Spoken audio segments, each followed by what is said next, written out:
Hello, ഇന്ന് ഞാനൊരു quick recipe പറഞ്ഞുതരാം. അപ്പോൾ 10 മിനിറ്റ് കൊണ്ട് ഒരു കറി ഉണ്ടാക്കാന്ന് പറഞ്ഞു കഴിഞ്ഞാൽ അത് അറിയുന്നവരുണ്ടാവുമായിരിക്കും. പക്ഷെ അറിയാത്തവർക്ക് വേണ്ടിയിട്ട് ഞാനതിന്റെ റെസിപ്പി പറഞ്ഞുതരാം. ജോലിക്കൊക്കെ പോകുന്നവർക്ക് ഒരുപാട് ഉപകാരപ്പെടുന്നു വിചാരിക്കുന്നു.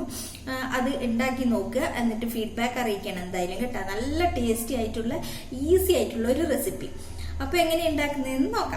അപ്പോൾ ഇതിനാവശ്യമായിട്ടുള്ളത് കക്കിരിയാണ്. കക്കിരി ഞാൻ തോല് കളഞ്ഞിട്ട് ഇതുപോലെ പകുതി മാത്രമേ ഞാൻ എടുത്തിട്ടുള്ളൂ. കാരണം നമ്മളിവിടെ 2 പേര് മാത്രമേ ഉള്ളൂ. അത് കാരണം ഒരു പകുതി കക്കിരി മാത്രമേ എടുത്തിട്ടുള്ളൂ. അത് ഇതുപോലെ കുനുകുനാന്ന് അരിഞ്ഞു കൊടുക്കുന്നതാണ് എനിക്കിഷ്ടം. ഇതുപോലെ തലങ്ങനി വെലങ്ങനി എല്ലാം മുറിച്ചിട്ട് കൊടുക്കുന്നതാണ് എനിക്കിഷ്ടം.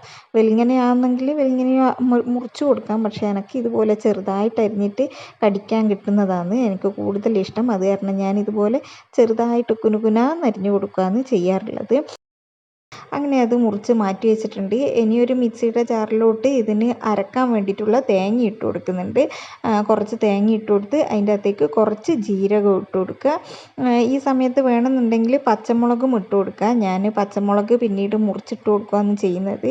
ജീരകം ഇട്ട് നന്നായിട്ട് അടിച്ചെടുക്കുക. കുറച്ച് ആവശ്യത്തിനുള്ള വെള്ളം ഒഴിച്ചതിന് ശേഷം നന്നായിട്ട് അടിച്ചെടുക്കുക. അരഞ്ഞ് വന്നിട്ട് ഇതുപോലൊരു പാകമാകുന്ന സമയത്ത് അതിൻ്റെ അകത്തേക്ക് കടുക് ഇട്ട് കൊടുത്ത്, ആദ്യമേ കടുക് ഇട്ട് കൊടുത്താൽ നല്ലോണം അരഞ്ഞു പോകുന്നത് കാരണമാണ് പിന്നീട് ഇട്ട് കൊടുക്കുന്നത്.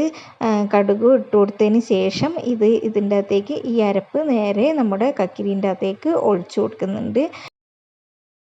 ഇനി ഇത് നന്നായിട്ട് മിക്സ് ചെയ്ത് കൊടുക്കുക. ഇതിൻ്റെ അകത്തേക്ക് വേറെ ഒന്നും ഞാൻ ഇട്ട് കൊടുത്തില്ല.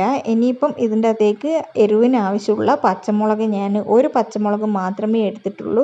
കൂടുതൽ എരിവ് വേണ്ടല്ലോ എന്നുള്ളതുകൊണ്ട് അരക്കുന്ന സമയത്ത് പച്ചമുളക് വേണമെന്നുണ്ടെങ്കിൽ ഇട്ടിട്ട് അതിൻ്റെ കൂടെ അരച്ചെടുക്കാം.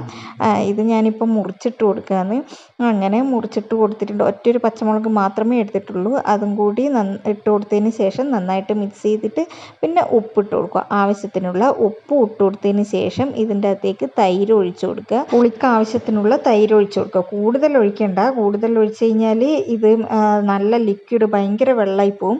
അത് കാരണം കുറച്ച് മാത്രം ഒഴിച്ചു കൊടുത്താൽ മതി. തൈര് അടിച്ചിട്ടൊന്നും ഒഴിച്ചു കൊടുക്കേണ്ട ആവശ്യമില്ല. ഇത് ഡയറക്റ്റായിട്ട് തന്നെ ഒഴിച്ചു കൊടുത്താൽ മതി. പിന്നെ ഇതിന് വറവിടാൻ വേണ്ടിയിട്ട് കടുകും കായ്മുളക് വേണമെങ്കിൽ കായ്മുളകും ഇട്ട് കൊടുക്കുക. ഞാൻ കായ്മുളകൊന്നും ഇട്ട് കൊടുത്തിട്ടില്ല. കടുക് പൊട്ടി വരുന്ന സമയത്ത് കറിവേപ്പില മാത്രമേ ഇട്ട് കൊടുത്തിട്ടുള്ളൂ. അങ്ങനെ കറിവേപ്പിലയും കടുകും കൂടിയിട്ട് വറുത്തിട്ട് നേരെ നമ്മുടെ കറീൻ്റെ അകത്തേക്ക് ഇട്ട് കൊടുക്കുക. 10 മിനിറ്റ് കൊണ്ട് ഒരു കറി റെഡിയായി. നല്ല ഈസി ആയിട്ടുള്ള ടേസ്റ്റി ആയിട്ടുള്ള റെസിപ്പി.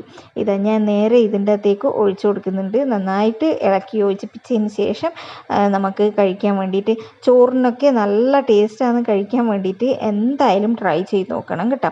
10 മിനിറ്റ് കൊണ്ട്, ശരിക്കും 10 മിനിറ്റ് മാത്രമേ ഇതിന് ടൈം ആവശ്യമുള്ളൂ. അപ്പം ഞാൻ പറഞ്ഞതുപോലെ ഉണ്ടാക്കി നോക്കുക, ഫീഡ്ബാക്ക് അറിയിക്കുക. ഓക്കെ, പുതിയ വീഡിയോ ആയിട്ട് വീണ്ടും വരുന്നതായിരിക്കും. അതുവരേക്കും ബൈ ബൈ.